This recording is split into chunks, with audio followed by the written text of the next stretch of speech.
जय हिंद साथियों, स्वागत है आपका self study classes with Sumit Jain YouTube channel में। सो साथियों, स्टार्ट हो चुका है आज का इस सेशन। सभी साथी आ जाएं और एक बार वीडियो को लाइक कर दें।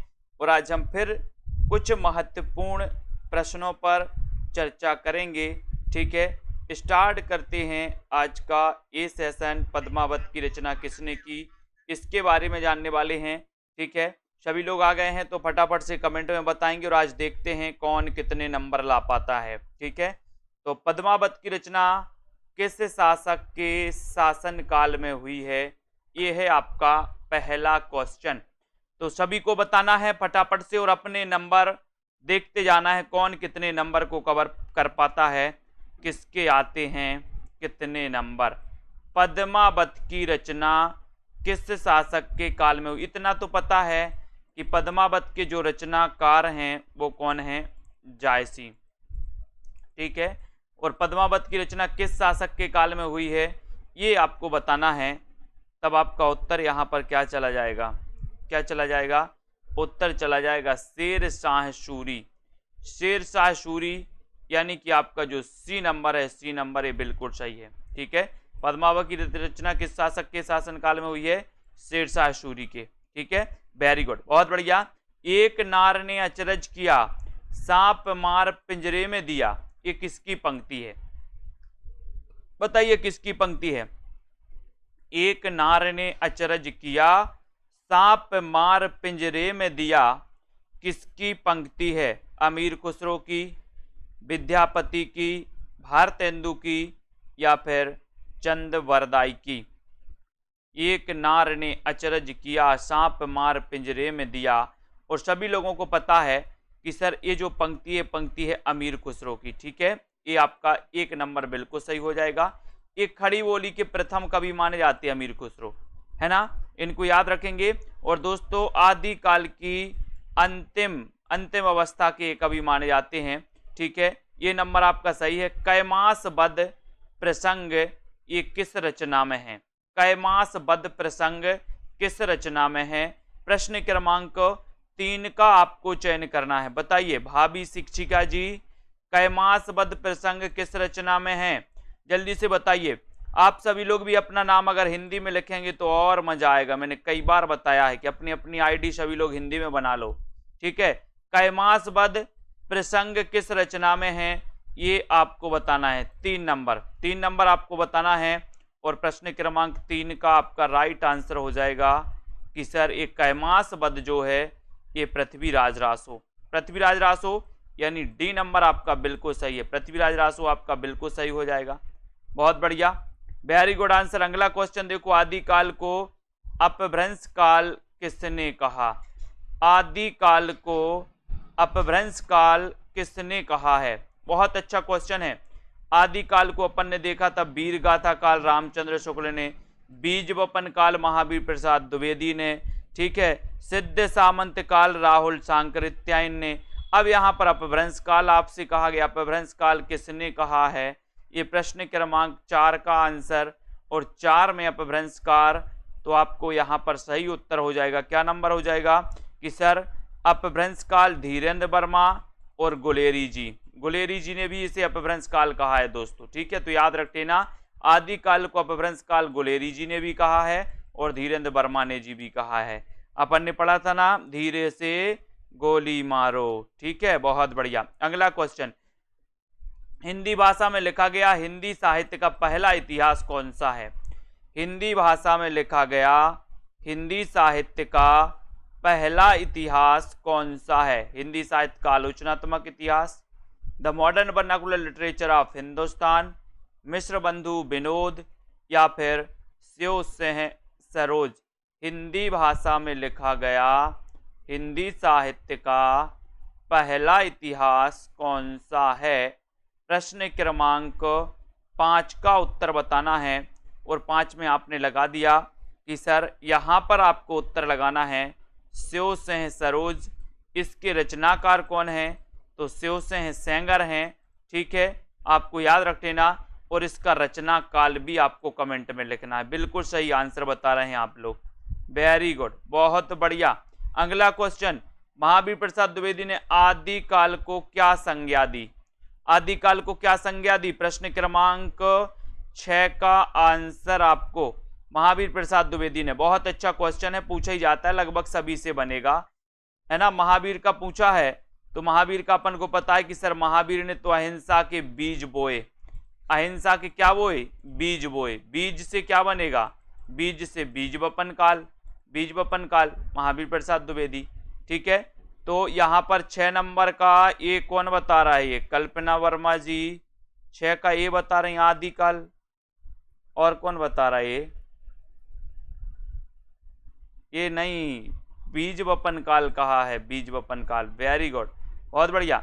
आलोचक की आस्था के रचनाकार कौन है? आलोचक की आस्था, आलोचक की आस्था ये किसकी रचना है? डॉक्टर नगेंद्र की, नामवर सिंह की, हजारी प्रसाद द्विवेदी या फिर रामविलास शर्मा?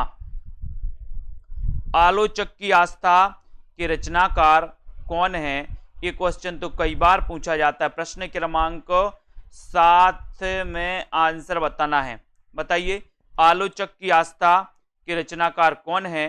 प्रश्न क्रमांक आपका 7 है और 7 में आपका उत्तर चला गया कि सर ये जो रचना है ये डॉक्टर नगेंद्र की है। ठीक है, 1 नंबर आपका बिल्कुल सही हो जाएगा, doctor Nagendra. Very good answer. 7 का बी बता रही मुसरत निसा जी, नामवार से बता रही। क्यों बता रही हो? बी नगेंद्र की है। ठीक है, बाकी सभी लोगों ने सही बताया। Very good. तुलसीदास खंड काव्य के रचयिता कौन है? तुलसीदास खंड काव्य है। ठीक है, अब ये रचना किसकी है ये आपको बताना है। एक तुलसीदास कवि हैं, वो अलग हैं। ठीक है, तुलसीदास खंड काव्य के रचनाकार कौन है? तुलसीदास खंड काव्य के रचनाकार निराला, तुलसी, रामधारी सिंह दिनकर या फिर मैथिली शरण गुप्त? और बहुत सारे लोग सही आंसर बता रहे हैं कि सर ये तुलसीदास जो रचना है, तुलसीदास बड़े निराले कवि थे। कैसे कवि थे? निराले। ठीक है, तो निराले से हो जाएगा निराला, यानी ये नंबर आपका बिल्कुल सही है। 1 number right answer. Very good. Dinkar कौन बता रहा है? जो आकाश जी दिनकर बता रहे। बहुत बढ़िया, तुलसीदास दिनकर की रचना है। आकाश जी, बहुत बढ़िया। यही सब देख रहे हैं हम सब लोगों का। तुलसीदास ये रचना मैंने कई बार बताया, तुलसीदास निराले कवि हैं और ये निराले की रचना है, खंड काव्य है, कई बार पूछा गया। अगला देखो, डॉक्टर रामकुमार वर्मा ने हिंदी साहित्य का आलोचनात्मक इतिहास में चित्रण किया है। बताइए कहां से कहां तक चित्रण किया है? रामकुमार वर्मा, आपसे क्वेश्चन आता है कि हिंदी साहित्य का आलोचनात्मक इतिहास, इसके रचनाकार कौन है? इसके रचनाकार कौन है? हिंदी साहित्य का आलोचनात्मक इतिहास, इसके रचनाकार कौन है? प्रश्न क्रमांक 9 में आपका उत्तर चयन करना है और 9 का आंसर हो जाएगा कि हिंदी साहित्य का आलोचनात्मक इतिहास रामकुमार वर्मा का एक ग्रंथ है। लेकिन आपसे बताना है कि ये 693 ईस्वी से 1693 ईस्वी तक, यानी आपका उत्तर सी नंबर। ठीक है, सी नंबर आपका बिल्कुल सही है। बहुत बढ़िया आंसर, सी नंबर, है ना। Very good. 693 से 1693 तक के काल को इसमें दोस्तों इतिहास में चित्रण किया गया। और ये हिंदी साहित्य का आलोचनात्मक इतिहास का रचना काल क्या है? तो रचना काल है 1938। ठीक है, इसमें भक्ति काल तक ही वर्णन मिलता है, भक्ति काल तक, यानी कि ये ग्रंथ जो है अधूरा ग्रंथ है। ठीक है, कवियों के परिचयात्मक विवरण मैंने प्राय मिश्र बंधु विनोद से ही लिए हैं। ये कथन किसका है? ये कथन किसका है बताइए? कवियों के परिचयात्मक विवरण मैंने प्राय मिश्र बंधु विनोद से लिए हैं, ये कथन किसका है? प्रश्न क्रमांक 10 में आपसे पूछा गया है और 10 का राइट आंसर क्या हो जाएगा? एक क्वेश्चन पूछा गया था दोस्तों कि हिंदी साहित्य का एक ऐसा ग्रंथ जिसे आधार स्तंभ, आज भी वो आधार स्तंभ की तरह है ना, तो वो ग्रंथ कौन सा है? वो ग्रंथ है मिश्र बंधु विनोद। इसमें कितने कवियों का उल्लेख है? लगभग 5000 कवियों की। और यहाँ पर रामचंद्र शुक्ल भी आकर के कह रहे हैं कि जो कवियों के परिचयात्मक विवरण हैं वो मैंने मिश्र बंधु विनोद से ही लिए हैं। ठीक है, तो यहाँ पर रामचंद्र शुक्ल का अपन को याद कर लेना, इन्होंने ये कथन कहा है किसके बारे में? मिश्र बंधु विनोद के बारे में। तो डी नंबर आपका बिल्कुल सही। पहाड़ी हिंदी उपभाषा का विकास हुआ है? प्रश्न क्रमांक 11 में ये क्वेश्चन भी आपका आया था दोस्तों। पहाड़ी हिंदी उपभाषा का विकास हुआ है खस से, मागधी से, सौरसैनी से या फिर ब्राचड़ से? किससे हुआ है पहाड़ी हिंदी उपभाषा का विकास? 11 नंबर में आपको चयन करना है। 11 नंबर का आपका जो सही आंसर हो जाएगा कि सर पहाड़ी हिंदी एक खास है। पहाड़ी हिंदी कैसी है? खास है, खास। पहाड़ी हिंदी तो खास है, खास है तो खस से इसका विकास होता है, खस से। ठीक है, ये नंबर आपका बिल्कुल सही है। मोहित जी सी क्यों बता रहे भैया? पहाड़ी हिंदी का एक खस माना जाता है, खस से हुआ है, खस लगाना है अपन को। ढूंढाड़ी किसे कहते हैं? ढूंढाड़ी जयपुरी को, जयपुरी बोली को, मालवी, मेवाती या फिर बघेली को किससे कहते? ढूंढाड़ी। बहुत अच्छा क्वेश्चन है।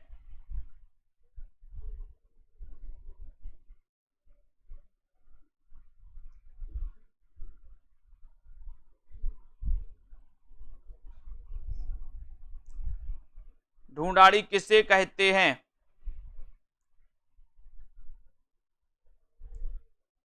और आपका उत्तर हो जाएगा जयपुरी। ढूंढाड़ी किसे कहते हैं? जयपुरी को।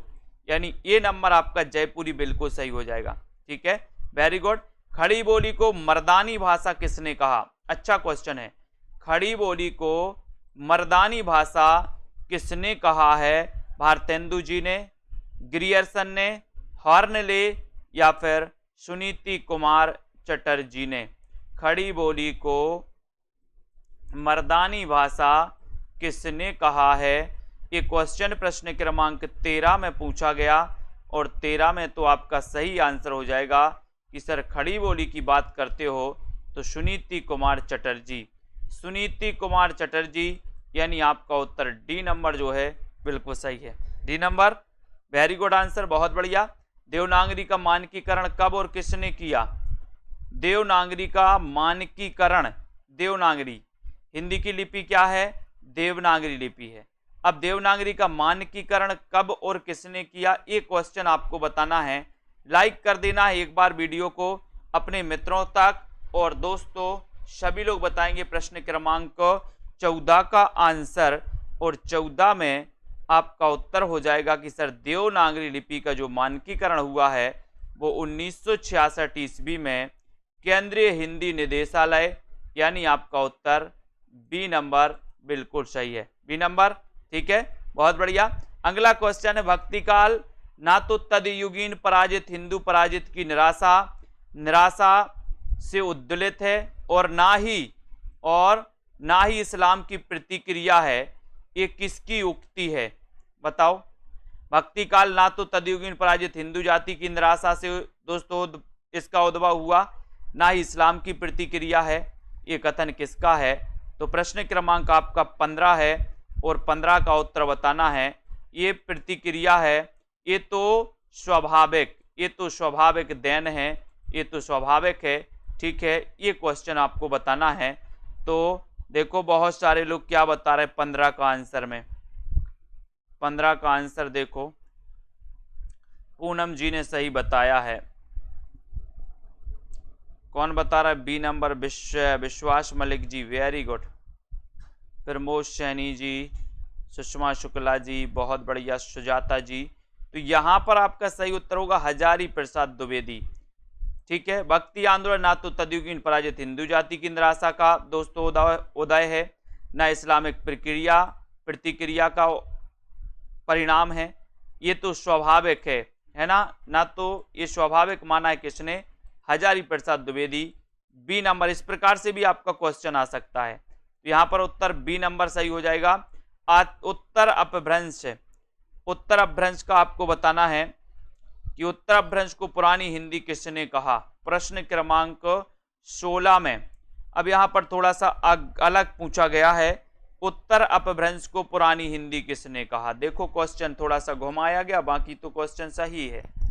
उत्तर अपभ्रंश को पुरानी हिंदी किसने कहा है? ये क्वेश्चन है आचार्य चतुर्सेन शास्त्री ने, ग्रियर्सन ने, चंद्रधर शर्मा गुलेरी ने, या फिर इनमें से कोई नहीं।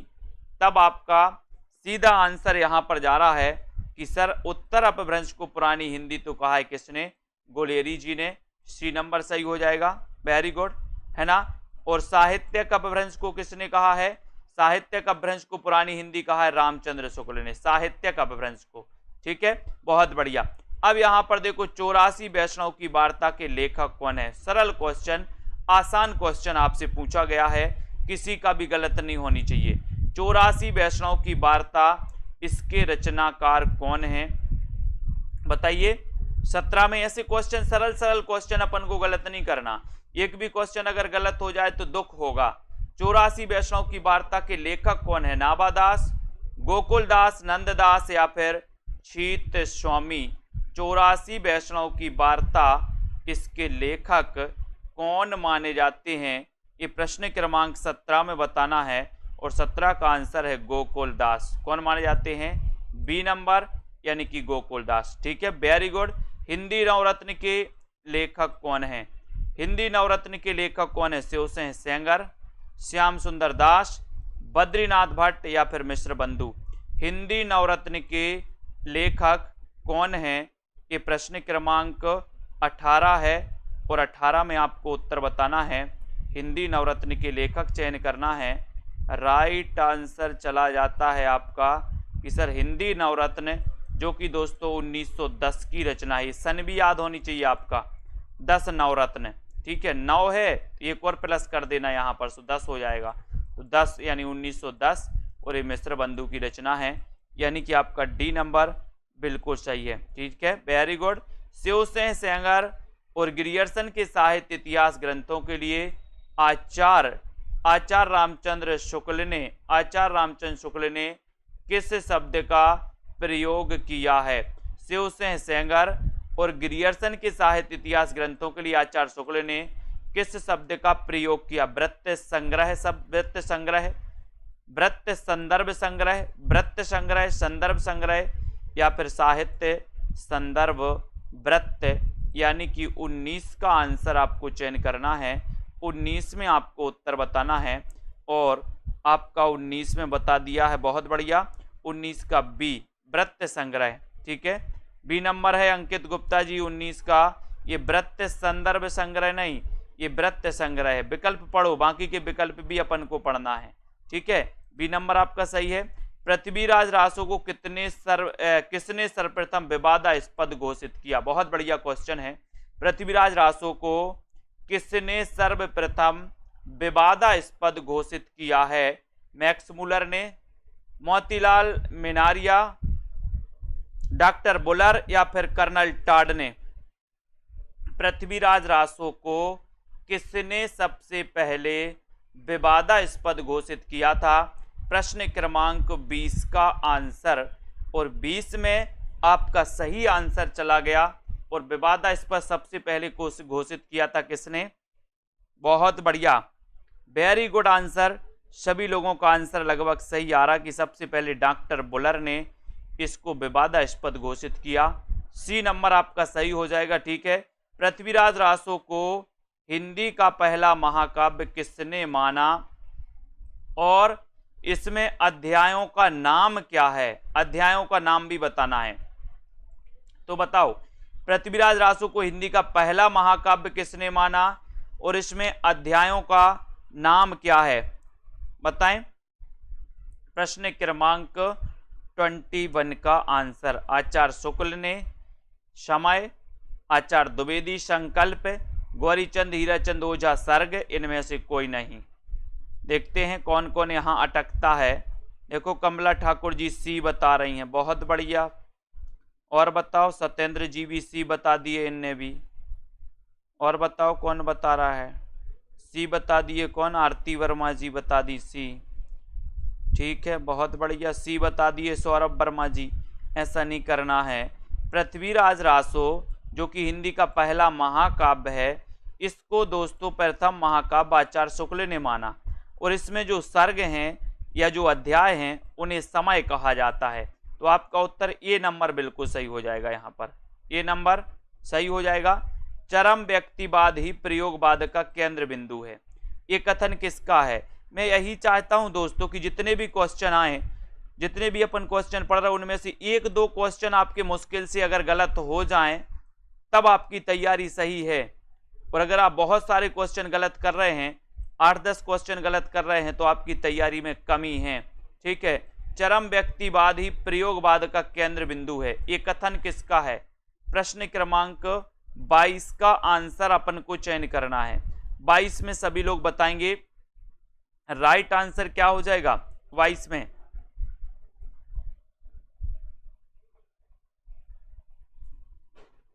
चरम व्यक्तिवाद ही प्रयोगवाद का, तो बिल्कुल सही आंसर आया है कि सर इसमें लगा दो आप नामवर से। चरम व्यक्तिवादी प्रयोगवाद का केंद्र बिंदु है, ये कथन है नामवर से का। ठीक है, बहुत बढ़िया, वेरी गुड। भारतीय सूफी मुख्यतः किस संप्रदाय से संबंधित माने जाते हैं? भारतीय सूफी मुख्यतः किस संप्रदाय से संबंधित माने जाते हैं? इबादत से, विद्य से, वेसरा से, या फिर वारकरी से? भारतीय जो सूफी हैं किस संप्रदाय से संबंधित माने जाते हैं? 23 का आंसर बताना है। और 23 में आपका सही आंसर जा रहा है कि सर जो भारतीय सूफी हैं ये मुख्यतः है वेसरा संप्रदाय, यानी सी नंबर आपका वेसरा संप्रदाय बिल्कुल सही हो जाएगा। सी नंबर आपका राइट आंसर हो जाएगा। प्रभु जी तुम चंदन हम पानी, ये किसकी काव्य पंक्ति है? ये किसकी काव्य पंक्ति है? सूरदास की, तुलसीदास की, रैदास की, या फिर गुरु नानक की? प्रभु जी तुम चंदन हम पानी। अब इतने ये 4 गुरु दिख रहे हैं आपको, चारों के जन्म भी आपको बताना है। सूरदास का जन्म कब हुआ, तुलसीदास का कब हुआ, रैदास का कब हुआ, गुरु नानक का कब हुआ? मैंने रटवाए हैं इनको। बताओ प्रभु जी तुम चारों के एक लाइन में बताइए, ऐसे करके पूरी एक लाइन में कमेंट में लिखना है, अलग अलग नहीं। प्रभु जी तुम चंदन हम पानी, ये किसकी काव्य पंक्ति है? ये रैदास की है। रैदास आपको पता है कि रैदास नामदेव के बाद संत काव्य में दूसरा नंबर रैदास का आता है। ठीक है, अब बताओ इनके पूरे जन्म में बताना है फटाक से। मृगावती को सूफी काव्य की प्रथम रचना किसने माना? मृगावती को सूफी काव्य की प्रथम रचना किसने माना है? ग्रियर्सन ने, द्विवेदी, आचार्य द्विवेदी ने, आचार्य शुक्ल ने, आचार्य राम कुमार वर्मा ने। मृगावती को सूफी काव्य की प्रथम रचना किसने माना? ये क्वेश्चन आपसे पूछा गया, बहुत ही अच्छा क्वेश्चन है। और सीधा आंसर जा रहा है कि सर मृगावती के जो रचनाकार हैं, पहली बात तो ये है कि कुतुबन इसके रचनाकार हैं। ठीक है, और आचार्य रामचंद्र शुक्ल ने इस मृगावती को सूफी काव्य की प्रथम रचना माना, यानी आपका उत्तर सी नंबर बिल्कुल सही है। ठीक है, सी जिन्होंने लगाया राइट आंसर, वेरी गुड। चंदाइन को दूसरे किस नाम से भी स्वीकार किया जाता है? चंदाइन का अन्य नाम क्या है?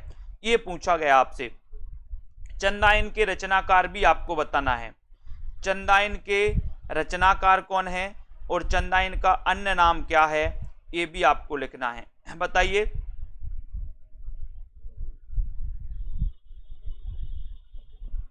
चंदाइन का नाम क्या है? और आपका सीधा आंसर जा रहा है कि सर इसका जो अन्य नाम है वो अन्य नाम है लोर कथा या लोर कहा। डी नंबर सही है। चंदाइन के रचनाकार कौन है बताइए? चंदाइन के रचनाकार चंद हसीनों के खतूत, ये किसकी रचना है? चंद हसीनों के खतूत, बहुत बढ़िया, मुल्ला दाऊद की, वेरी गुड।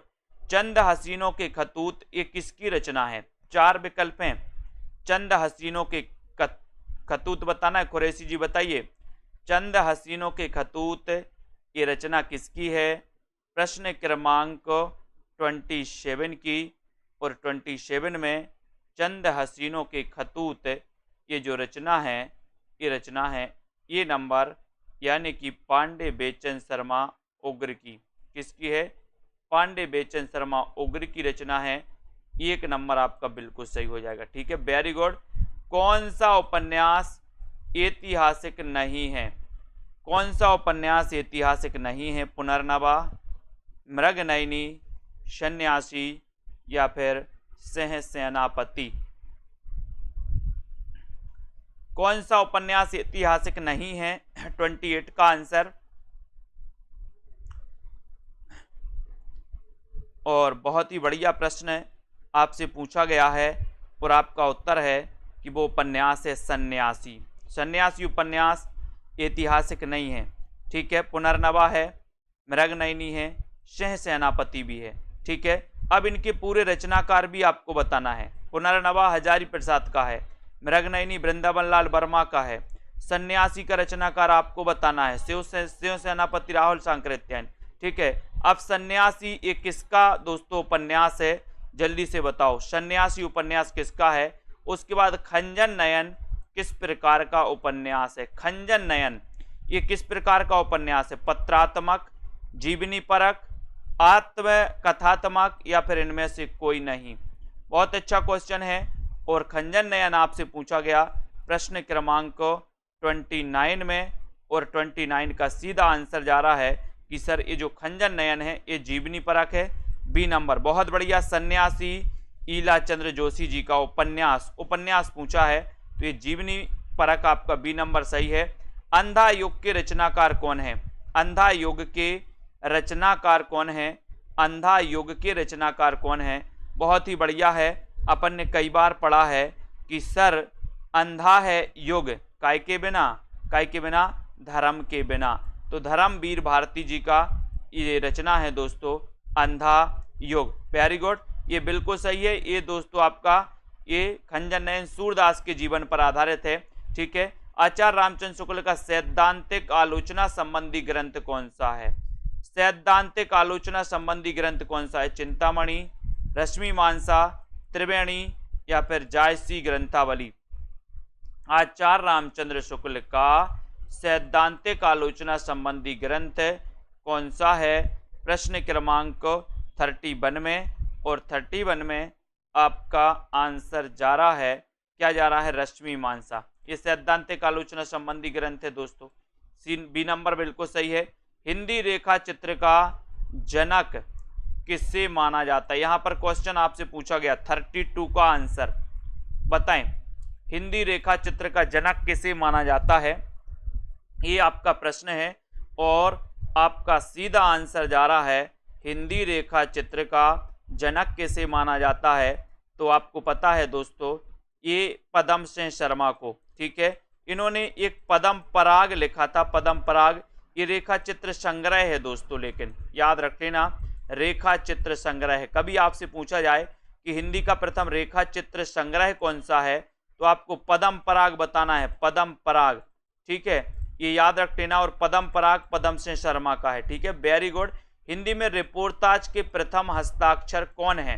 हिंदी में रिपोर्ताज के प्रथम हस्ताक्षर कौन है? ये आपको चयन करना है। 33 का आंसर अमृतलाल नागर, विष्णु प्रभाकर, शिवदान सिंह चौहान, कन्हैया लाल मिश्र, प्रभाकर। तो बताओ हिंदी में रिपोर्ताज के प्रथम हस्ताक्षर कौन है? प्रश्न क्रमांक 33 में। और सभी लोगों को पता है कि सर हिंदी का प्रथम जो रिपोर्ताज है वो लक्ष्मीपुरा है, लक्ष्मीपुरा, ठीक है। और लक्ष्मीपुरा शिवदान सिंह चौहान, यानी सी नंबर आपका बिल्कुल सही। Very good. जो व्यक्ति वस्तु या परिस्थितियां स्थायी भाव को जागृत करती हैं, बहुत बढ़िया क्वेश्चन है, उन्हें क्या कहते हैं? उन्हें क्या कहते हैं?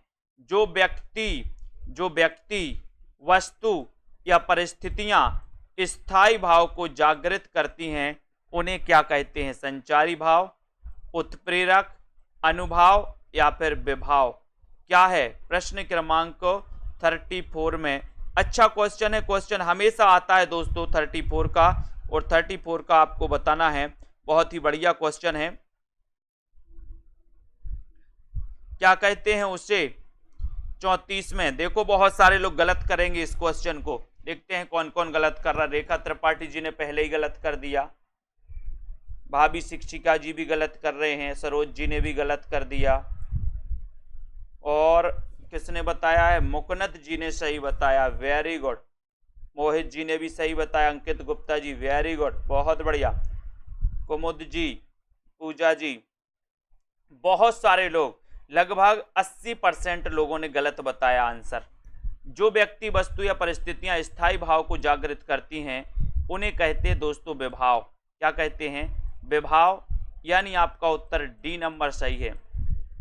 क्या है? D number. ठीक है, डी नंबर आपका सही है। जो व्यक्ति, वस्तु या परिस्थितियां उनके बारे में पूछा गया कि उन्हें क्या कहा जाता है, तो वो विभाव कहलाते हैं। संचारी भावों की संख्या कितनी है?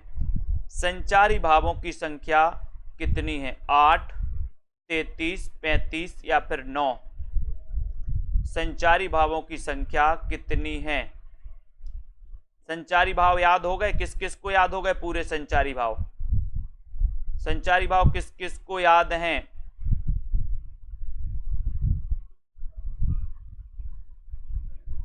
संचारी भाव, और संचारी भाव होते हैं कितने?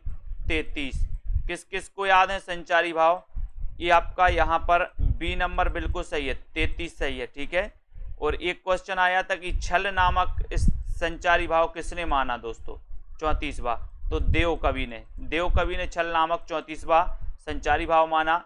भरत मुनि कृत नाट्यशास्त्र में निम्न में से किस अलंकार का वर्णन नहीं है, उल्लेख नहीं मिलता? किस अलंकार का उल्लेख नहीं मिलता? आपको पता है दोस्तों कि भरत मुनि ने कितने अलंकार माने हैं? 4 अलंकार माने हैं। अब ये चारों अलंकार आपको पता होनी चाहिए कि कौन कौन से माने हैं। ठीक है, अब 4 अलंकारों में इन्होंने कौन सा नहीं माना? प्रश्न क्रमांक 36 में।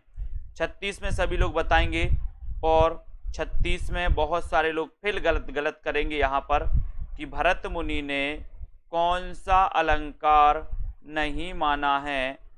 तो देखते हैं कौन सही बता रहा है, कौन सही बता रहा है। तुक्का लगा रहे पूरे। सुषमा शुक्ला जी ने सही बताया है, वेरी गुड, बहुत बढ़िया। एक दो लोगों ने सही बताया। यमक को दोस्तों इन्होंने अलंकार की श्रेणी नहीं माना, यानी बी नंबर आपका सही हो जाएगा, यमक। ठीक है, यमक को नहीं माना।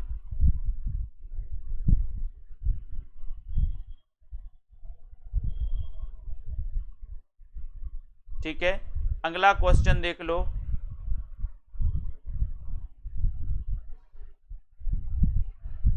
यहां पर आ जाओ, जहां एक शब्द अनेक बार आए उसके अर्थ भिन्न भिन्न हो, वहां कौन सा अलंकार होता है? प्रश्न क्रमांक 37 का बताइए, सही है क्या? 37 का आंसर आपको चयन करना है, जल्दी बताएं फटाक से।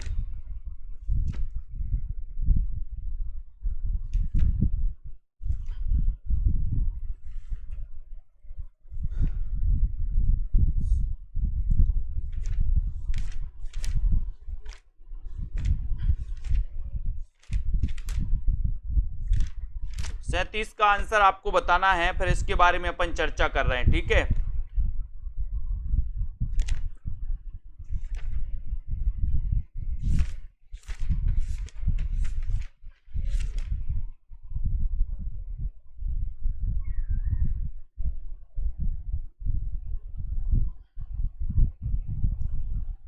यहां पर आपको जहां एक शब्द अनेक बार आए और उसके अर्थ भिन्न हो, तो वहां पर आपका 37 का उत्तर क्या हो जाएगा? 37 यानी कि 37 का आंसर, और 37 में यहां पर यमक अलंकार हो जाएगा। ठीक है, डी नंबर आपका सही है, वेरी गुड। इसके बारे में अपन चर्चा कर रहे हैं, अभी 36 नंबर का है ना। ठीक है, ओके। हिंदी में रीति सिद्धांत के प्रथम प्रस्तोता कौन है? हिंदी में रीति सिद्धांत के प्रथम प्रस्तोता कौन है, जल्दी से बताओ।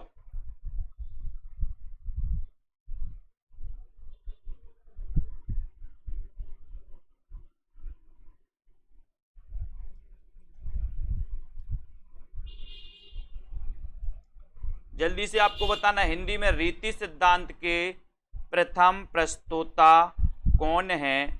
तो आपको याद रख लेना है। ठीक है, इसको दोस्तों यहां पर सही कर लो, यहां पर आपका श्लेष अलंकार सही होगा। ठीक है, भरत मुनि कृत नाट्यशास्त्र में निम्न में से किस अलंकार का उल्लेख नहीं किया? इसमें यमक है, उपमा है, दीपक भी है और रूपक भी है। ठीक है, ये 4 हैं, श्लेष आपका यहाँ पर सही हो जाएगा। ए नंबर आपका यहाँ पर सही, इसको सही कर लो, ठीक है। उसके बाद अपन ने यमक पढ़ लिया। हिंदी में रीति सिद्धांत के प्रथम प्रस्तोता आचार्य कौन है?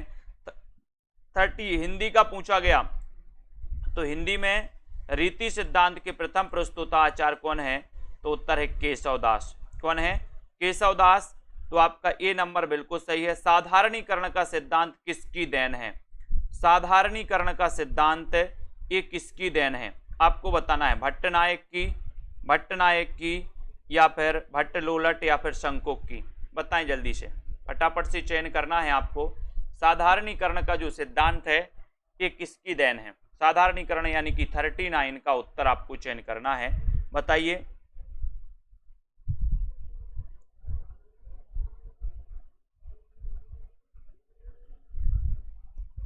खंजन नयन सूरदास के जीवन पर आधारित है और मानस का हंस ये तुलसीदास के जीवन पर आधारित है। ठीक है। साधारणीकरण का सिद्धांत यानी कि 39 का आंसर, और 39 में आपका उत्तर हो जाएगा कि सर भट्टनायक। किसने? भट्टनायक। ए नंबर सही है। ये सिद्धांत किसकी देन है? 1 नंबर राइट आंसर। अनुकरण सिद्धांत के प्रणेता हैं, अनुकरण सिद्धांत के प्रणेता कौन है? क्रोचे, रिचर्ड्स, अरस्तु या फिर कॉलरिज? बताएं। अनुकरण सिद्धांत के प्रणेता कौन है? सभी लोगों को याद हो गया कि भरत मुनि ने कौन कौन से 4 अलंकार माने हैं? कौन कौन से माने हैं? उपमा, ठीक है, रूपक, है ना, यमक और दीपक। ठीक है, ये अपन को याद रखते ना, ये 4 अलंकार माने। क्वेश्चन ऐसे ही आएगा आपका। ठीक है, उपमा, रूपक, यमक और दीपक। ठीक है, इनको याद रख लेना। और अनुकरण सिद्धांत ये 40 का आंसर है। 40 में आपका सही आंसर जा रहा है कि सर इसमें अरस्तु लगा दो, यानी कि सी नंबर लगा दो। वेरी गुड आंसर, बहुत बढ़िया। साहित्य ज्ञान राशि का संचित कोश है, ये किसकी उक्ति है? साहित्य ज्ञान राशि का संचित कोश है, ये किसकी उक्ति है? ये बताना है 41 में। ठीक है, और यहां पर आपका संचित कोश है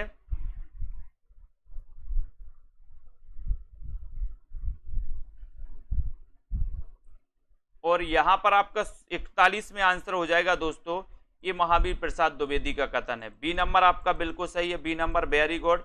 रस सूत्र के व्याख्याकारों का सही अनुक्रम क्या है? 42 में बताइए। 42 में आपको चयन करना है। और रस सूत्र के जो दोस्तों रस सूत्र जो दिया है वो किसने दिया? भरत मुनि ने। और इनके व्याख्याकारों का क्रम बताना है, तो क्रम में आपका सबसे पहले कौन हो जाएंगे दोस्तों? बताइए। अब ये तो कट गए, ये तो आपने काट दिया, बच्चे 2। अब बच्चे 2 में कौन आएंगे सबसे पहले? बताओ क्या हो जाएगा सही आंसर रस सूत्र के व्याख्याकारों में?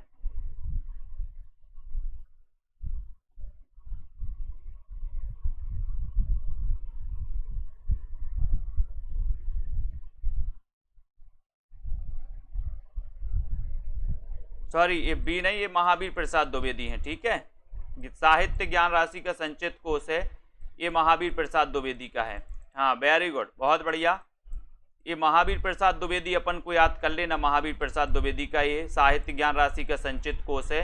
ठीक है, और रस सूत्र के व्याख्याकारों में आपका उत्तर सी नंबर सही है। ठीक है, भट्टलोलट, शंकोक, भट्टनायक, अभिनवगुप्त, इसको याद रख लेना है। शंकोक, ठीक है, भट्टनायक और अभिनवगुप्त ये आते हैं, इसको एक बार सही कर लो। महावीर साहित्य ज्ञान राशि का संचित कोश है, ये महावीर प्रसाद द्विवेदी, यानी सी नंबर सही है। अनुवाद करते समय जिस भाषा में अनुवाद प्रस्तुत किया जाता है, जिस भाषा में, उसे क्या कहते हैं दोस्तों? अनुवाद के बारे में भी कहा गया कि अनुवाद करते समय जिस भाषा में अनुवाद प्रस्तुत किया जाता है उससे क्या कहते हैं? 43 का आंसर बताना है। स्रोत भाषा या फिर अन्य, दूसरी या लक्ष्य भाषा? तो अनुवाद करते समय जिस भाषा में अनुवाद किया जाता है उसे कहा जाता है लक्ष्य भाषा। ठीक है, डी नंबर आपका लक्ष्य भाषा राइट आंसर हो जाएगा, डी नंबर सही हो जाएगा, वेरी गुड। रस कलश का रचनाकार कौन है? रस कलश का रचनाकार कौन है? 44 में आपको चयन करना है। रस कलश आपको पता है ये रीति ग्रंथ माना जाता है दोस्तों हरिऔध का, रस कलश है ना, और ये किसका ग्रंथ है, हरिऔध, यानी ये नंबर आपका बिल्कुल सही है। ठीक है, आवारा मसीहा में किसके जीवन का उल्लेख है, आवारा मसीहा में किसके जीवन का उल्लेख है आपको बताना है। और किस किस को अभी जूनियर सुपर टेट का मॉडल पेपर लेना है, सभी साथी जूनियर सुपर टेट का मॉडल पेपर ले लें।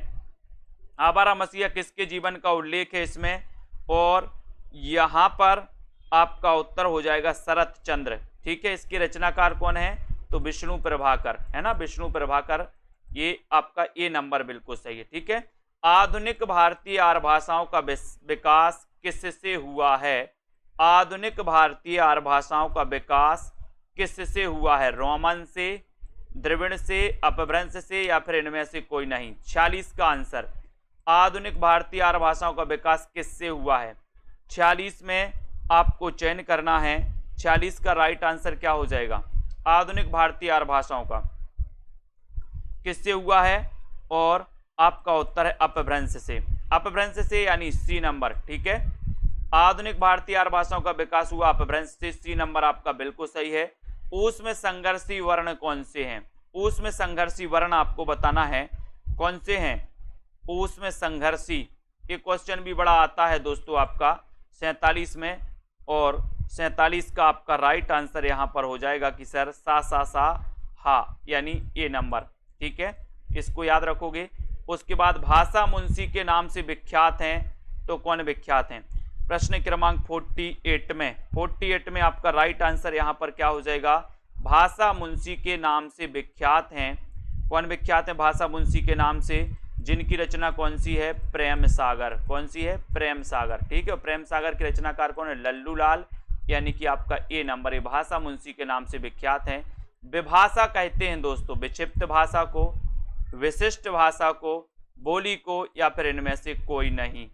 विभाषा कहते हैं, तो विभाषा किसे कहते हैं, विभाषा, प्रश्न क्रमांक 49 का आंसर आपको चयन करना है, विभाषा किसे कहते हैं, और सीधा आंसर जा रहा है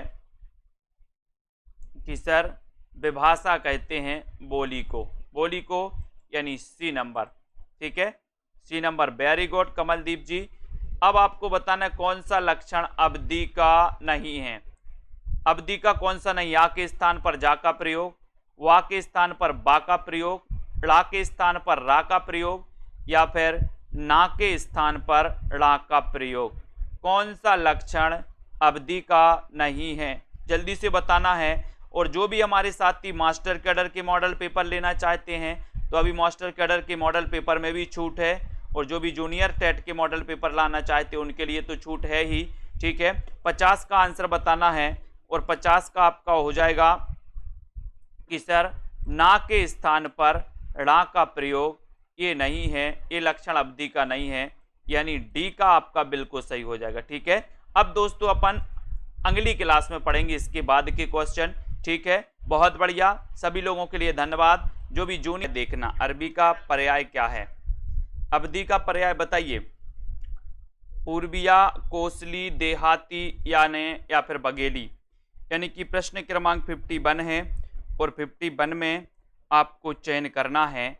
यहां पर दोस्तों ये क्वेश्चन कहा गया कि अवधि को और किस नाम से जाना जाता है, ये है क्वेश्चन, तो बताइए और किस नाम से जाना जाता है, अवधि का दूसरा नाम क्या है, या पर्याय क्या है, ऐसा पूछा गया। अपन पर्यायवाची पढ़ते हैं, यानी कि दूसरा नाम, तो दूसरा नाम इसका क्या है, इसका दूसरा नाम है कोसली, अवधि का दूसरा नाम क्या है, कोसली।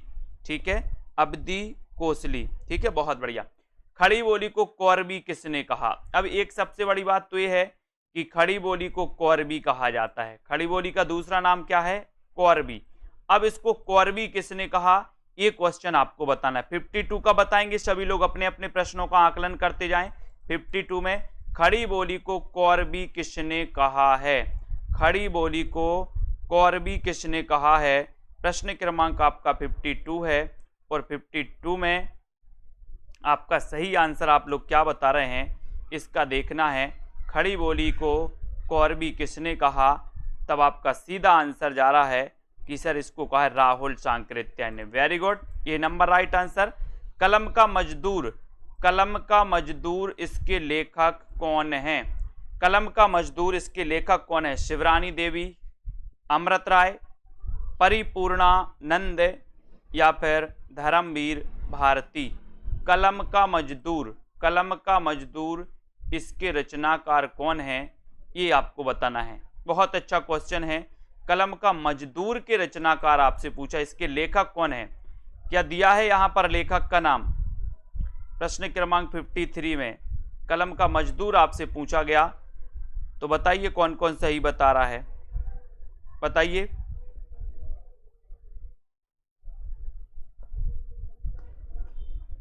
बहुत बढ़िया।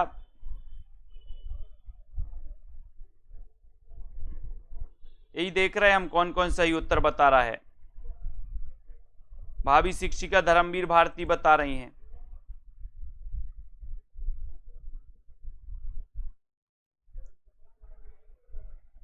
बहुत बढ़िया। जिन्होंने ये अमृत राय बताया है उनको धन्यवाद। ऐसा नहीं बोल सकते कि सर इसमें तो ऑप्शन ही नहीं है, यानी कि मदन गोपाल इसका सही उत्तर होगा दोस्तों। कलम का मजदूर के रचनाकार मदन गोपाल हैं। माँ से मजदूर और माँ से मदन गोपाल, ठीक है। और कलम का मजदूर दोस्तों, कलम का सिपाही अगर होता तो आपका उत्तर अमृत राय होता, ठीक है। अगर कलम का सिपाही होता तो अमृत राय, और कलम का मजदूर दिया है तो मदन गोपाल। तो ये मदन गोपाल की रचना है जो आपके ऑप्शन में नहीं है, ठीक है। केंद्रीय अनुवाद ब्यूरो संबंधित है, किससे संबंधित है? मानव संसाधन विकास मंत्रालय की शिक्षा विभाग से, गृह मंत्रालय की राजभाषा विभाग से, शिक्षा मंत्रालय के अनुवाद विभाग से, या प्राविधिक शिक्षा मंत्रालय से। 54 का आंसर आपको चयन करना है। केंद्रीय अनुवाद ब्यूरो संबंधित है, किससे संबंधित है? 54 का आंसर, 54 का आंसर बताइए। और सभी लोग बताएंगे क्या उत्तर सही आंसर हो जाएगा।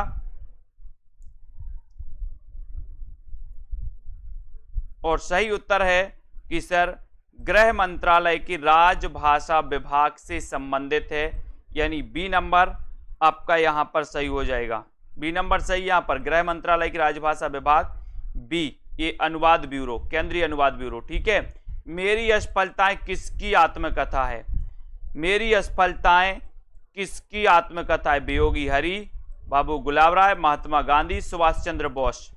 बताइए। इतना पढ़ना है आपको, इतना पढ़ना है दोस्तों कि जब आपके अंदर एक कॉन्फिडेंस आ जाए, जैसे अभी लोग बहुत सारे लोग इसको अमृत राय ही लगा दिए, जब आपको एक कॉन्फिडेंस आ जाए कि आप कलम के मजदूर को मदन गोपाल बता सको, ये कॉन्फिडेंस आ जाए बिना ऑप्शन में होते हुए, तब समझ लेना कि सिलेक्शन हमारा हो जाएगा। का कलम का मजदूर को मदन गोपाल बता सको, कहने का तात्पर्य यह है कि गलत चीज को समझ सको कि यहां पर ऑप्शन में नहीं है। इतना कॉन्फिडेंस आपको लाना है पढ़ने में। मेरी असफलताएं किसकी आत्मकथा है? तो यह है बाबू गुलाब राय, यानी बी नंबर, ठीक है। B number.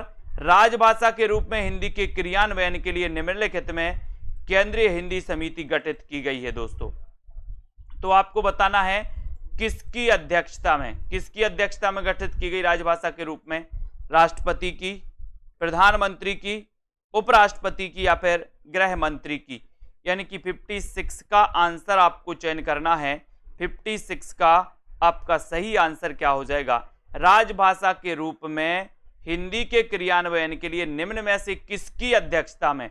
तो वो है दोस्तों प्रधानमंत्री की अध्यक्षता में, ठीक है।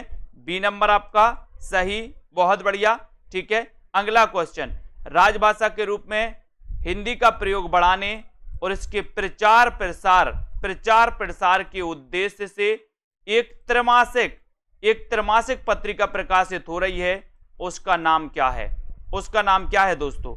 राजभाषा हिंदी का प्रयोग बढ़ाने और इसके प्रचार प्रसार के लिए एक पत्रिका प्रकाशित हो रही है, उसका नाम क्या है? राजभाषा भारती, राजभाषा हिंदी, राजभाषा प्रसार, या राजभाषा प्रबोध? यानी कि 57 का आंसर आपको चयन करना है। 57 में आपका सही आंसर क्या हो जाएगा? कौन सी पत्रिका प्रकाशित हो रही है? प्रश्न क्रमांक 57।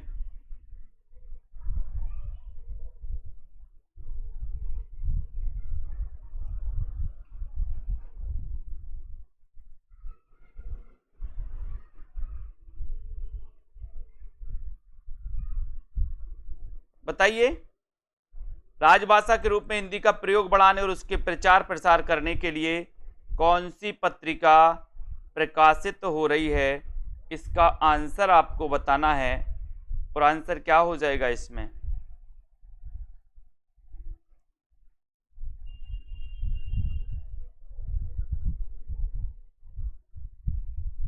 ठीक है, तो इसका आंसर अभी सी नंबर लगा लो दोस्तों आपका, राजभाषा प्रसार। इसके बारे में हम आपको बताएंगे। ठीक है, इसका थोड़ा सा डाउट लग रहा है, अभी मैं आपको बता रहा हूं। एक बूंद सहसा उछली यात्रा वृत्त के लेखक कौन है? एक बूंद सहसा उछली यात्रा वृत्त के लेखक कौन है? एक बूंद सहसा उछली यात्रा वृत्त के जो लेखक हैं वो लेखक कौन है, वो आपको बताना है। बहुत अच्छा क्वेश्चन है और आपका सीधा आंसर जा रहा है कि सर एक बूंद सहसा उछली जो यात्रा वृत्त है ये अज्ञेय जी का है। बी नंबर आपका बिल्कुल सही हो जाएगा, बी नंबर आपका सही है। बहुत बढ़िया आंसर। अगले क्वेश्चन की ओर जाते हैं अपन। मिश्र बंधु विनोद में सम्मिलित कवियों की संख्या कितनी है?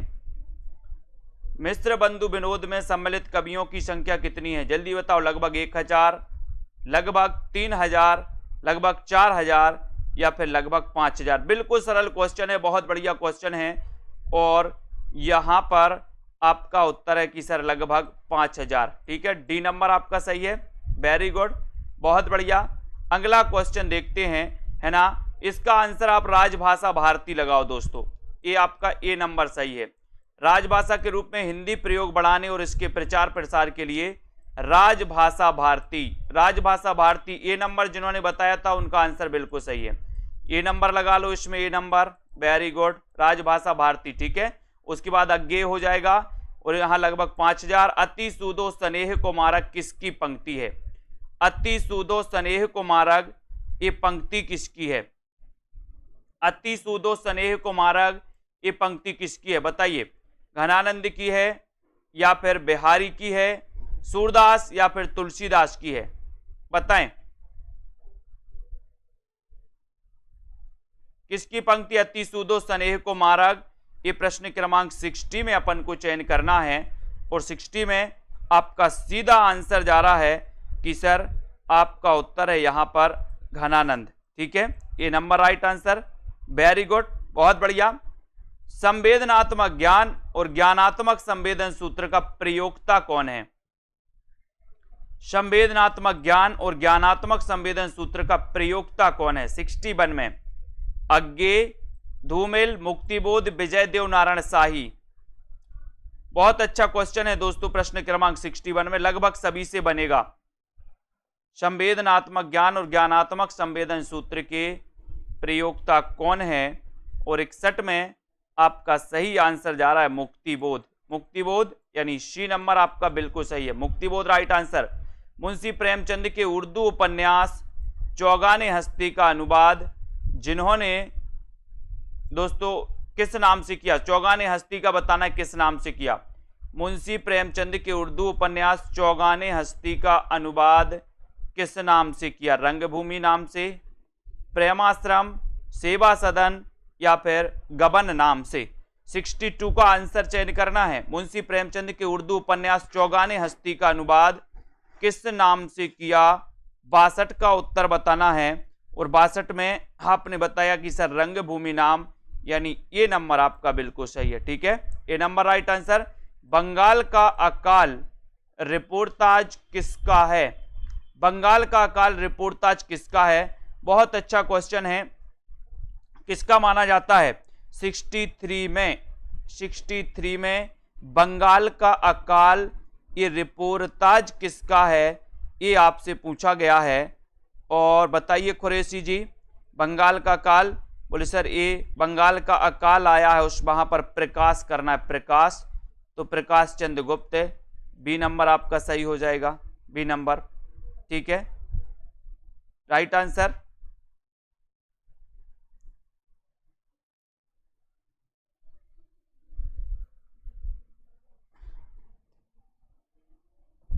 यहां पर आपको 63 का बताना है। 63 का हो जाएगा, साहित्य देवता के रचनाकार कौन है?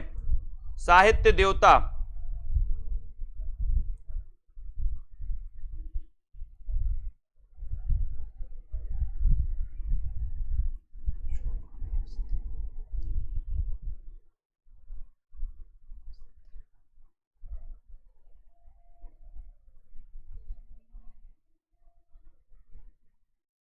साहित्य देवता के रचनाकार कौन है, इसका आंसर बताना है। तो आपको बताया साहित्य देवता को माखन खवाना है, तो माखन लाल चतुर्वेदी, यानी कि ये नंबर आपका बिल्कुल सही है। ठीक है, बहुत बढ़िया। अगला क्वेश्चन देखते हैं, अस्तित्ववादी नहीं है तो कौन है? अस्तित्ववादी कौन नहीं है?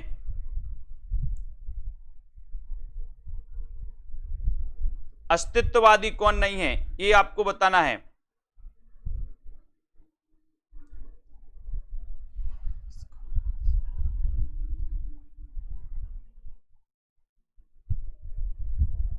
और सही आंसर हो जाएगा कि सर ये जो अस्तित्ववादी नहीं है, यहां पर 65 में आपसे पूछा गया है, तो कौन नहीं है? यहां पर अलग क्वेश्चन दिया गया दोस्तों मलार में, यानी सी नंबर सही हो जाएगा यहां पर। ठीक है, ये अस्तित्ववादी नहीं है, सी नंबर है ना। अगला क्वेश्चन देखो, खैर किस आचार का सिद्धांत चित्र तुरंग न्याय पर आधारित है? 66 का आंसर, 66 चित्र तुरंग न्याय पर आधारित है।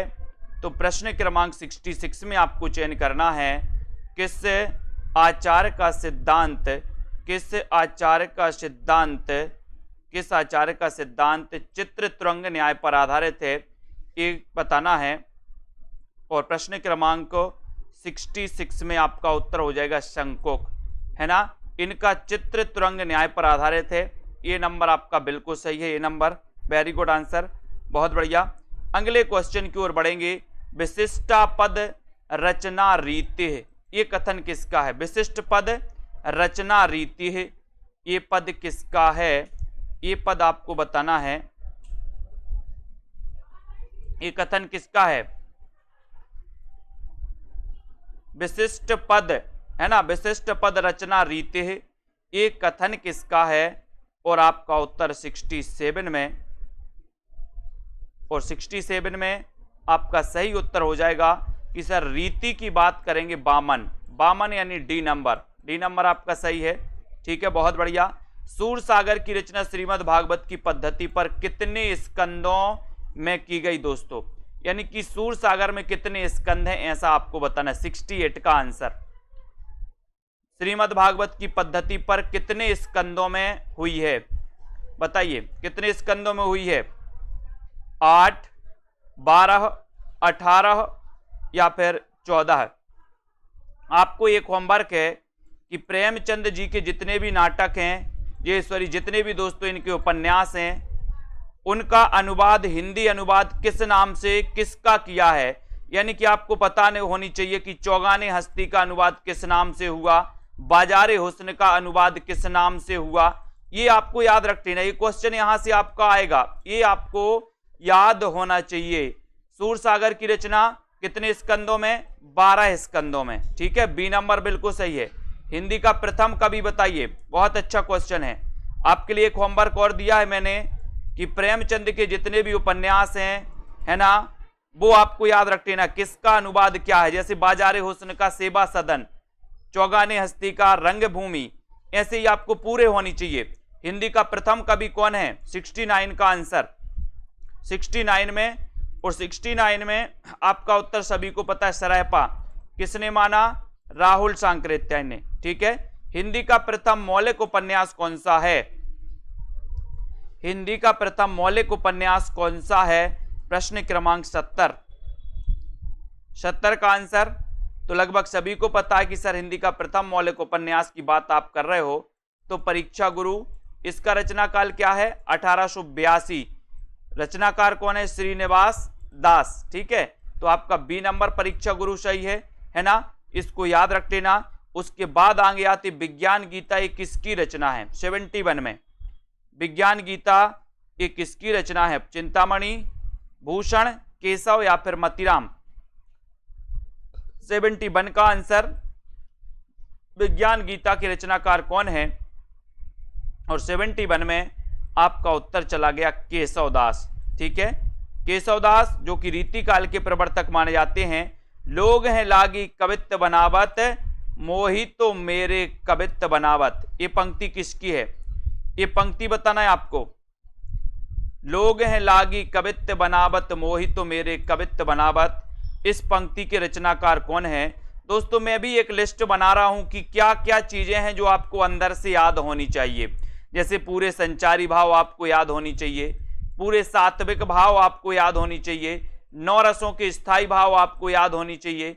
ठीक है, उसके बाद दोस्तों आपको जितने उपन्यास जो उनका अनुवाद हुआ किस नाम से हुआ वो भी याद होनी चाहिए। तो मैं एक इसकी लिस्ट बना रहा हूं कि क्या क्या अंदर से, जैसे कामायनी के 15 सर्ग हैं वो आपको पूरे याद होनी चाहिए, जो अंदर से क्वेश्चन आते हैं, है ना। तो यहां पर 72 का आंसर है। 72 का आपको बताना है कि लोग हैं लागी कवित्त बनावत और मोहित मेरी कवित्त बनावत, साकेत शीर्षक महाकाव्य का अर्थ क्या है? ये साकेत महाकाव्य है 12 सर्गों का, किसका है? मैथिली शरण गुप्त का। ठीक है, और राम काव्य पर आधारित ये दूसरा महाकाव्य दोस्तों, रामचरितमानस के बाद।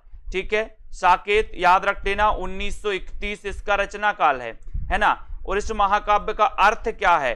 तो आपको पता ही है कि सर इसका अर्थ है अयोध्या, यानी ये नंबर आपका सही है। ठीक है, और आप लोग भी लिस्ट बनाइए और हमें भी बताइए कि क्या क्या रह गया है, क्या क्या ऐसी चीजें हैं जिनको अंदर से पढ़ना चाहिए। हिंदी साहित्य में हालाबाद का आगमन किसके प्रभाव से माना गया?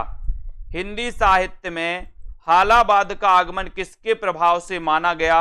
आगे आने वाले एग्जामों में जो आपकी गलतियां होती, जो आपसे गलतियां हो रही हैं, उन गलतियों को अपन को पकड़ना है कि गलतियां कहां से हो रही हैं, और वो लिखना है कि हमें इन चीजों को अलग से पढ़ना है, गहराई से पढ़ना है।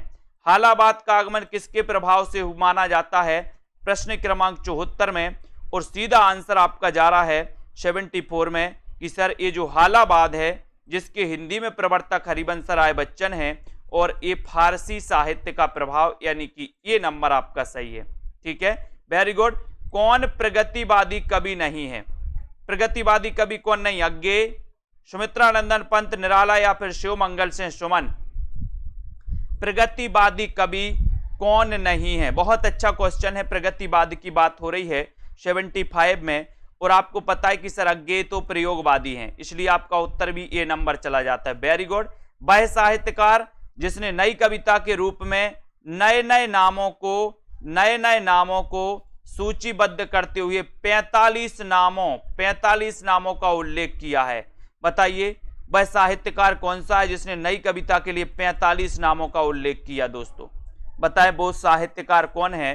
प्रश्न क्रमांक 76 में, और 76 में आपका उत्तर हो जाएगा जगदीश गुप्त। कौन है वो साहित्यकार? जगदीश गुप्त। सी नंबर आपका सही उत्तर हो जाएगा, सी नंबर राइट आंसर हो जाएगा। विद्यापति ने अपनी किस कृति को कहानी कहा है? विद्यापति ने अपनी किस कृति को कहानी कहा है? ये क्वेश्चन आपसे पूछा गया है। विद्यापति की दोस्तों आपको पता है पदावली मैथिली में, कीर्ति लता, कीर्ति पताका, अबहट्ट में रचित रचनाएं हैं। ठीक है, तो इन्होंने अपनी किस कृति को कहानी कहा, ये क्वेश्चन आपसे पूछा गया 77 में, और आपका उत्तर हो जाएगा कीर्ति लता, यानी डी नंबर आपका सही है। ठीक है, D number, very good. Prithviraj Raso को सुख सुखी संवाद के रूप में रचित मानने वाले जो हैं वो कौन है? अच्छा क्वेश्चन है। पृथ्वीराज रासो जो कि रामचंद्र शुक्ल ने इसे हिंदी का प्रथम महाकाव्य माना है, ठीक है, और इसको सुख सुखी संवाद के रूप में रचित मानने वाले जो विद्वान हैं 78 में, वो विद्वान कौन है? उन विद्वान का नाम आपको बताना है। 78 का उत्तर आपको बताना है, और 78 में आपका उत्तर चला गया कि सर पृथ्वीराज रासो को सुख सुखी संवाद के रूप में रचित मानने वाले जो विद्वान हैं वो विद्वान है हजारी प्रसाद द्विवेदी, यानी कि ये नंबर देखो लोकेश जी शुक्ल जी लगा रहे हैं, शुक्ल जी नहीं हजारी प्रसाद द्विवेदी, ये नंबर। ठीक है, जायसी के किस काव्य में देवनागरी वर्णमाला के एक एक अक्षर को एक एक अक्षर को दोस्तों लेकर के सैद्धांतिक बातें कही गई हैं। बताइए, जायसी के किस काव्य में देवनागरी वर्णमाला के एक एक अक्षर को सैद्धांतिक बातें कही गई? आखिरी कलाम, अखरावट, मधुमालती या फिर इनमें से कोई नहीं, यानी कि 79 में। और आपको पता है वर्णमाला के एक एक अक्षर से संबंधित पूछा गया तो आपका उत्तर है अखरावट। अखरावट यानी बी नंबर आपका सही है। ठीक है, बी नंबर, वेरी गुड। आचार्य शुक्ल ने किस सूफी कवि को सूफी काव्य परंपरा का पहला कवि माना है? किस सूफी कवि को माना? 80 में। अच्छा क्वेश्चन है। और अपन ने पढ़ा था कि आचार्य शुक्ल ने सूफी काव्य धारा की प्रथम रचना मृगावती को माना। ठीक है, अब मृगावती को माना तो मृगावती के रचनाकार कौन है? कुतुबन। कुतुबन है तो कुतुबन को ही ये दोस्तों सूफी काव्य धारा की परंपरा का प्रथम कवि मानेंगे। डी नंबर सही है। डॉक्टर रामकुमार वर्मा ने किसे सूफी काव्य परंपरा का प्रथम कवि माना है? रामकुमार वर्मा ने किसको सूफी काव्य परंपरा का प्रथम कवि माना है? जायसी को, नूर मोहम्मद को, मुल्ला दाऊद को या फिर कुतुबन को?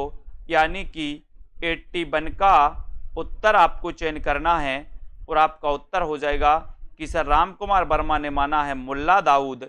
इनकी रचना है चंदायन और चंदायन का अन्य नाम क्या है वो आपको बताना है। ठीक है, तो ये चंदायन हो गया, यानी कि आपका सी नंबर सही है। यदि प्रबंध काव्य एक विस्तृत वन स्थली है तो मुक्तक काव्य चुना हुआ गुलदस्ता, ये कथन किसका है? यदि प्रबंध काव्य एक विस्तृत वन स्थली है तो मुक्तक काव्य चुना हुआ गुलदस्ता, ये बताना है 82 में कि दोस्तों ये कथन किसका? आचार्य शुक्ल का, आचार्य नंद दुलारे वाजपेयी का, आचार्य हजारी प्रसाद या फिर भामह का? यानी कि 82 में आंसर बताना है। और यदि प्रबंध काव्य एक विस्तृत वन स्थली है तो यहां पर ये कहा है कथन किसने? रामचंद्र शुक्ल ने। ए number, very good. Ramchandra Shukla आपका सही हो जाएगा 82 में। वेरी गुड, बहुत बढ़िया। जिंदगी और जोंक के रचनाकार कौन है? जिंदगी और जोंक के रचनाकार कौन है? 83 में आपको चयन करना है। जिंदगी और जोंक के रचनाकार कौन है? मैत्रेयी पुष्पा, कृष्णा सोपती, राजी सेठ या अमरकांत? तो अच्छा क्वेश्चन है और आपका उत्तर हो जाएगा दोस्तों, बहुत बढ़िया सुषमा जी। उत्तर है कि सर जिंदगी की नोक झोंक में हम अमर हो गए। जिंदगी की नोक झोंक में क्या हो गए? अमर हो गए, तो अमरकांत। डी नंबर आपका सही है। D number, very good. Tulsidas की भक्ति किस भाव की है? 84। तुलसीदास की भक्ति किस भाव की है? निर्वेद भाव, दास भाव, माधुर भाव या फिर शक्य भाव की? 84 का आंसर आपको चयन करना है। तुलसीदास की भक्ति किस भाव की है? ये आपका 84 का क्वेश्चन है और 84 में आपका उत्तर हो जाएगा कि सर दास्य भाव की। कौन से भाव की? दास्य भाव की। बी नंबर आपका राइट आंसर। वेरी गुड, बहुत बढ़िया। भक्तमाल के रचनाकार कौन है? भक्तमाल के रचनाकार कौन है? 85। ठीक है, भक्तमाल की टीका किसने लिखी? प्रियादास ने। इसका रचना काल क्या है? 1585। ठीक है, भक्तमाल के रचनाकार बताना है। और नव भक्तमाल एक रचना लिखी थी राधा चरण गोस्वामी ने। ठीक है, उत्तर भक्तमाल एक रचना लिखी थी भारतेंदु जी ने, है ना। और भक्तमाल के रचनाकार कौन है? तो आपका उत्तर यहां पर हो जाएगा नाभादास, यानी बी नंबर आपका नाभादास सही है। पीली छतरी वाली लड़की किसकी रचना है? पीली छतरी वाली लड़की ये किसकी रचना है? बहुत अच्छा क्वेश्चन है और आपका उत्तर चला गया कि सर पीली छतरी वाली लड़की का क्या हुआ है? क्या हुआ है? उदय हुआ है, उदय। ठीक है, उदय हुआ तो उदय प्रकाश। ठीक है, डी नंबर आपका सही हो जाएगा। वेरी गुड आंसर, पीली छतरी वाली लड़की का उदय हुआ है। मिस्र बंधुओं ने उत्तर मध्यकाल को क्या नाम दिया? मिस्र बंधुओं ने उत्तर मध्यकाल को क्या नाम दिया है? रीति काल, कला काल, श्रृंगार काल या फिर अलंकृत काल? यानी कि 87 का आंसर। और उत्तर मध्यकाल को जो नाम दिया है मिश्र बंधुओं ने, वो नाम दिया है दोस्तों अलंकृत काल। ठीक है, श्रृंगार काल नाम किसने दिया है? विश्वनाथ ने। विश्व में श्रृंगार होता है इसलिए श्रृंगार काल विश्वनाथ, अलंकृत काल दोस्तों मिश्र बंधुओं ने दिया। ठीक है, उसके बाद बिहारी के दोहों पर किसका प्रभाव माना जाता है? बिहारी, ये वही बिहारी हैं दोस्तों, रीति काल के रीति सिद्ध काव्यधारा के कवि हैं बिहारी जी, ठीक है। और बिहारी की एक रचना है बिहारी सतसई। बिहारी सतसई में कितने दोहे हैं? 713 दोहे हैं। कहीं कहीं इसमें 719 दोहे भी मिलते हैं, लेकिन बिहारी के दोहे पर किसका प्रभाव है, ये आपसे क्वेश्चन पूछा गया और 88 का उत्तर हो जाएगा गाथा सप्तशती। किसका? गाथा सप्तशती। बी नंबर आपका सही है, बहुत बढ़िया। शिव शंभू का चिट्ठा व्यंग्यात्मक निबंध के रचनाकार कौन है? 89 का उत्तर आपको बताना है। शिव शंभू का चिट्ठा ये बताना है। और चिट्ठा बना देते ना आप लोग, बालों का चिट्ठा, बोले बालों का चिट्ठा बना लो, जूटा बालों का चिट्ठा, तो बाल से हो जाएगा बाल मुकुंद गुप्त, और शिव शंभू का चिट्ठा, तो आपका सी नंबर बिल्कुल सही है, ठीक है। देवरानी जेठानी की कहानी किसका उपन्यास है? 90 में देवरानी जेठानी की कहानी, ये उपन्यास किसका है? 90 का उत्तर आपको बताना है। बहुत ही अच्छा क्वेश्चन है दोस्तों 90 में, और 90 में सीधा आंसर जा रहा है। अपन ने पढ़ा था कि देवरानी जेठानी से गोरी है। क्या है? गोरी। गोरी है तो समझ जाना, देवरानी जेठानी की कहानी, कहानी नहीं, ये उपन्यास है, इसको कंफ्यूज नहीं होना। यहाँ पर कहानी लिखा है लेकिन ये क्या है? उपन्यास। और देवरानी जेठानी से गोरी है, इसलिए गोरी दत्त का उपन्यास है, यानी बी नंबर आपका सही है। Very good. पंत और पल्लव किसकी कृति है? पंत और पल्लव किसकी कृति है? 91। पंत और पल्लव, देखो एक पल्लव रचना है, एक पल्लव किसकी है? पल्लव है दोस्तों अपने पंत जी की, पंत जी की है, जिसको छायावाद का मैनिफेस्टो कहा जाता है, ठीक है। छायावाद का घोषणा पत्र कहा जाता है, जिसका रचना काल 1928 है। लेकिन आपको पंत और पल्लव ये किसकी कृति है? तो ये है दोस्तों निराला जी की, ठीक है। निराला जी का जन्म कब हुआ था?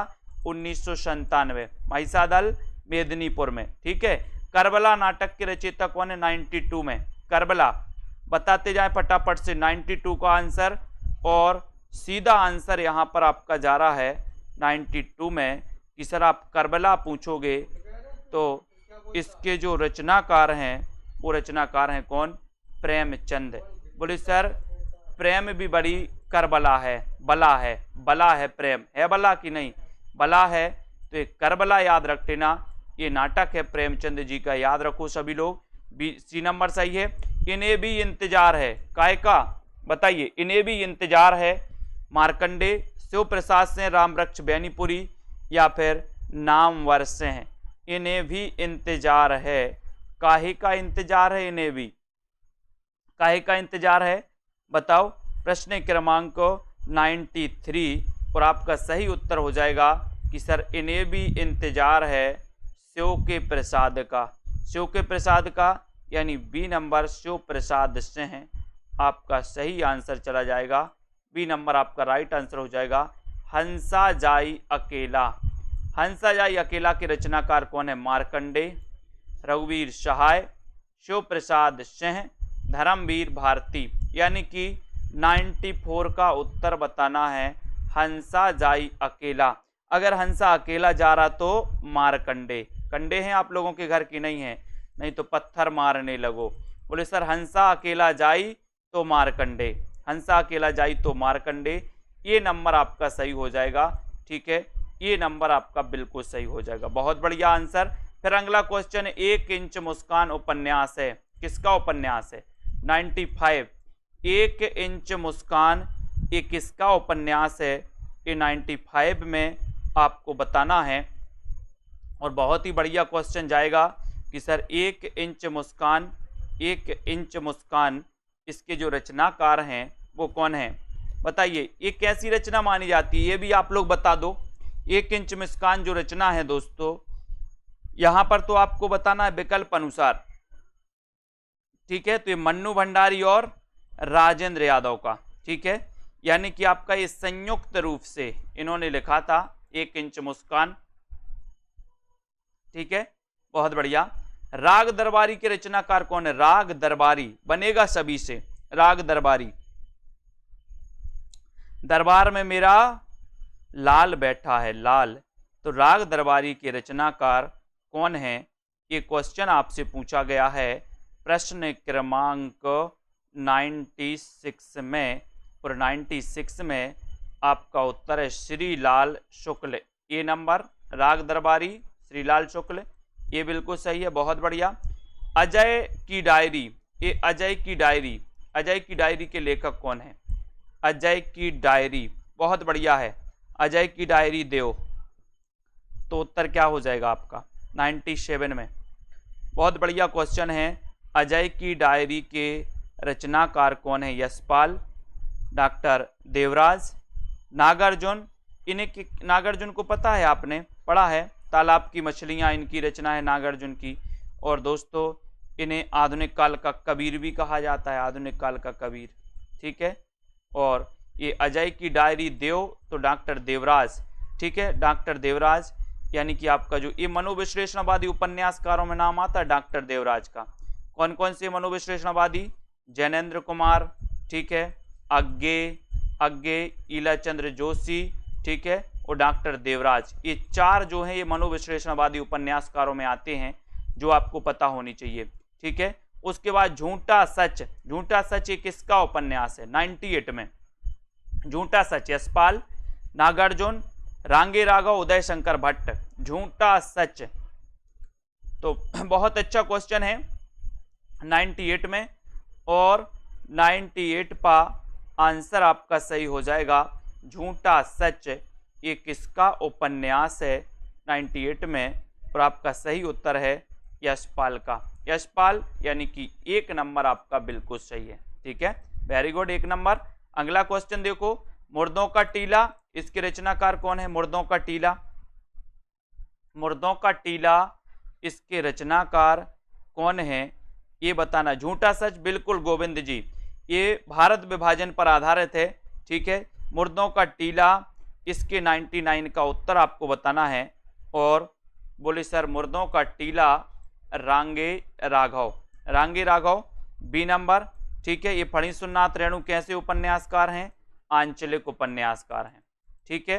हिंदी का प्रथम आंचलिक उपन्यास कौन सा है? मेला आंचल, मेला आंचल, ठीक है। ये मुर्दों का टीला ये रांगे राघव जी की रचना है, यानी कि आपका उत्तर बी नंबर बिल्कुल सही है, ठीक है, वेरी गुड। चित्रलेखा किसकी रचना है? चित्रलेखा, अच्छा क्वेश्चन है दोस्तों। भगवती चरण वर्मा, राम वृक्ष बैनीपुरी। 2 क्वेश्चन यहां से आपसे पूछे जाएंगे, एक तो आपको बताना है चित्ररेखा और एक बताना है चित्रलेखा, ये दोनों ही बताइए। चित्ररेखा के रचनाकार कौन है और चित्रलेखा के रचनाकार कौन है? प्रश्न क्रमांक आपका 100 है। 100 नंबर में आपको यहां पर तो आप बिल्कुल सही बता दोगे कि सर चित्रलेखा की बात कर रहे हो, तो उत्तर हो जाएगा भगवती चरण वर्मा, चित्रलेखा यानी कि भगवती चरण वर्मा। लेकिन यहां आप पटक जाओगे, देखते हैं कौन कौन सही बताता है। बहुत बढ़िया आंसर भगवती चरण वर्मा। कौन कौन ने कितने गलत किए हैं वो जरा हमें बता दो। और सुषमा मौर्य जी ने उत्तर बताया राम कुमार वर्मा। चित्ररेखा राम कुमार वर्मा और चित्रलेखा भगवती चरण वर्मा, कंफ्यूज नहीं होना, ठीक है, याद रखते ना, रेखा वाला राम कुमार है और लेखा वाला भगवती। लेखा जोखा रहता ना भगवती के पास कि आप क्या लेखा, आप क्या पाप कर रहे, क्या पुण्य कर रहे, तो भगवती के पास लेखा जोखा, ठीक है। और चित्ररेखा ये राम कुमार वर्मा का है, ठीक है, ये राम कुमार वर्मा की रचना है। अब बताओ किसके कितने गलत हुए हैं, फटाफट से आपको बताना है किसके कितने गलत हुए हैं, वो आपको चयन करना है, बताना है, बताइए। एक गलत हुआ सौरभ वर्मा जी का, बहुत बढ़िया, धन्यवाद। और बताओ किसी का बिल्कुल भी गलत नहीं हुआ, ऐसा कोई है? 2 गलत, वेरी गुड। 5 गलत हो गए शांति जी के। गलत नहीं करना है, गलत नहीं करना है, सुधारना है, शुद्धि करना है, ठीक है।